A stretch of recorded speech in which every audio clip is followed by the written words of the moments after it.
'Di ba? Yung sisiraan mo. Parang kunwari ikaw sasabihin mo sa akin, ay alam mo sinisiraan ka ni Buboy. Kahit ikaw magmamarka ka sa akin, hindi ako magsasabi dito kay Cha. Kasi baka makarating kay Buboy. Dahil ito nga kay Buboy, pinagtiwalaan siya ni Buboy, sinabi niya sa akin. Or, ang loyalty niya is nasa'yo. Solid. Kasi ako, I would. Like, for example, actually, bukod sa makakarating sa'yo, kung ako ay totoong kaibigan at hindi plastic na kaibigan, sinabihan mo ako itong sama ko. Teka lang sure ka ba sa sinasabi mo? Kasi ang pagkakaalam ko, I will defend you right there and then.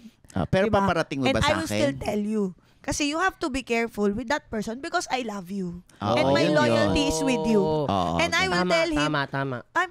Papa Ogs is my friend. I'm a good friend of...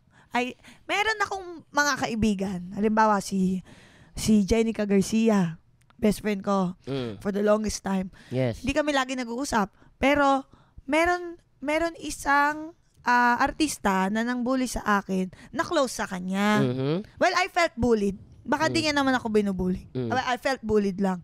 So, sabi niya, hindi kailangan na dahil galit siya sa best friend ko, galit din siya sa akin. Kasi hindi ganun yung tao. Na-appreciate ko yon. And my best friend defended me. Like, properly. Yung hindi niya inaway to.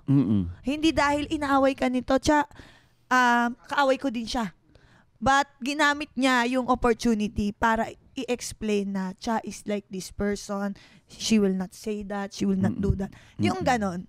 So, if that person is that kind, na will tell you because of love and like loyalty, then that's a friend na keeper talaga. 'Di ba? Yung ganon, 'di ba?